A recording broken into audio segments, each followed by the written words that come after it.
নমস্কার বন্ধুরা, তোমাদের সবাইকে স্বাগত জানাই ইংল্যান্ডের ম্যানচেস্টার থেকে একটা নতুন ব্লগে।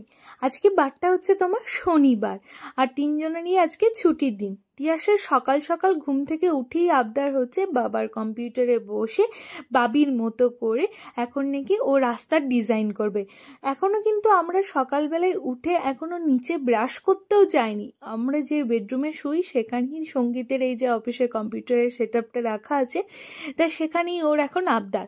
সঙ্গীত কি করবে, ছেলের আবদার মেটানোর জন্য সকালবেলাতেই ওকে ড্রয়িং পেজ খুলে দিল। আর দেখো পাশে একটা রাস্তার রোডের ছবি বের করেছে, সেটা দেখে দেখে নাকি ও এখন রাস্তার ড্রয়িং করবে।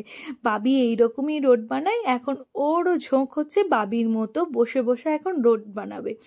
এইটা এখন চলবে 10-15 মিনিট, তারপরে ওকে নিয়ে গিয়ে ব্রাশ ট্রাশ করে ব্রেকফাস্ট করিয়ে দেবো। আর এই যে গ্যাসের অবস্থা তো যা তা অবস্থা, আজকে ছুটির দিন পেয়েছি তাই গ্যাসটাকে একটু পরিষ্কার করে নিচ্ছি। আমি নিচেতে এলাম, নিচেতে এসে ব্রেকফাস্ট করলাম। ব্রেকফাস্টে খেয়েছি হচ্ছে তোমার চা, আর তার সাথে সঙ্গীত বানিয়েছিল হচ্ছে তোমার এগ রোল। সেটা আর আমার ভিডিও করে রাখা হয়নি। ওই যে এখনও একটু প্রত্যেক দিন ডেলি ভিডিও করা এখনও এই কয়েকদিন অভ্যাসটা চলে গেছে, তো অভ্যাসটা এখনও সম্পূর্ণভাবে তৈরি হয়ে ওঠেনি। যাই হোক, তার জন্য আমি তোমাদের সবার কাছে ক্ষমা চেয়ে নিচ্ছি। এখন এই যে ব্রেকফাস্ট করার পর গ্যাসটা একটু ক্লিন করে নেব, সেই জন্য আমি সমস্ত মালপত্র খুলে দিলাম। ফয়েল যেটা ছিল ফয়েলটাও চেঞ্জ করে দিলাম। তারপরে এই স্প্রেটা মেরে দিই। এই স্প্রেটা মেরে দিলে না খুব সুন্দরভাবে গ্যাসটা এই যে দাগগুলো রেখে রয়েছে সমস্ত কিছু একদমভাবে সুন্দরভাবে উঠে যায়। আর জানো তো এই ফয়েলটা পরিয়ে রাখি বলে খুব সুবিধাও হয়, অতটা পরিমাণ নোংরা গ্যাসটা হয় না। যখন যখন দেখি ফয়েলটা একটু নোংরা হয়ে গেছে বা আমাদের নিরামিষ খাবার দিন, সেই দিনগুলোতে ফয়েলটা চেঞ্জ করে দিই।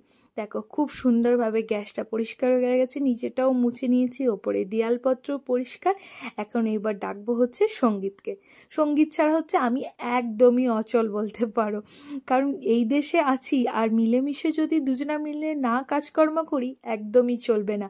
এই দেশে সমস্ত কাজ মিলেমিশে ভাগ না করে নিলে থাকতেই পারবো না, এরকমই ব্যাপার।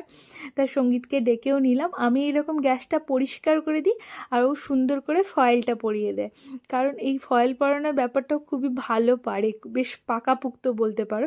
সেজন্য এই ফয়েল পরানোর ব্যাপারটা আমি ও ঘরে থাকলে ওকে ডেকে দিই আর ওই এই ব্যাপারটা করে দেয়। এখন তো রান্না বান্না থেকে আরম্ভ করে ছেলে সামলানো পুরো সংসারটাই এখন দুজনার ভাগ হয়ে গেছে। আগেই বিয়ের 10 বছর আমি যখন হাউসওয়াইফই ছিলাম বা আমি পড়াশোনাও চলেছে, তখনই কিন্তু সঙ্গীত এতটা পরিমাণ ইন্ডিয়ান থাকাকালীন আমার এত হেল্প করেনি। হ্যাঁ, আমার হেল্পিং হ্যান্ড মাসিরা ছিল, তারা করতে হেল্প, বাড়ি থেকে লোকজন আসতো, সেই জন্য সঙ্গীতের অতটা হেল্পের প্রয়োজন হয়নি। কিন্তু এই দেশে আসার পর থেকে দেখেছি ওকে আর মুখ ফুটে কিছু বলতে হয় না, নিজেই সমস্ত কাজকর্ম আমাকে হেল্প করে। দুজনা মিলে করি কাজ, হারি জিতি নাই লাজ, এরকমই ব্যাপার। তোমাদের সবার আশীর্বাদে এইরকম করেই যেন দুজনা মিলে বিদেশের সংসার আর তার সাথে ছোট্ট বাচ্চাকে নিয়ে এরকম তোমাদের আশীর্বাদেই চালিয়ে যেতে পারি। গ্যাস তো পরিষ্কার হলো, তারপর দুপুরে মেনুতে বানিয়ে নিলাম হচ্ছে তোমার ছোট্ট ছোট্ট কাঁচকি মাছ ভাজা, সাথে পেঁয়াজ দিয়ে কাঁচা লঙ্কা দিয়ে একটু মাশরুম ভাজা, আর বানিয়েছি এই ছোট্ট কাঁচকি মাছগুলো ভাজা দেখছো, এই ভাজাটা দিয়ে ভেন্ডি দিয়ে হচ্ছে তোমার একটা তরকারি। তা আজকের এই কাজের ফাঁকে দুজনার একসাথে কাজকর্ম করা এই ছোট্ট ব্লগটা কেমন লাগলো অবশ্যই কিন্তু কমেন্ট করে জানিও। ভালো লাগলে প্লিজ পেজটাকে একটু ফলো এবং লাইক করে দিও, আর যারা ইউটিউব থেকে দেখছো প্লিজ চ্যানেলটাকে একটু সাবস্ক্রাইব করে দিও।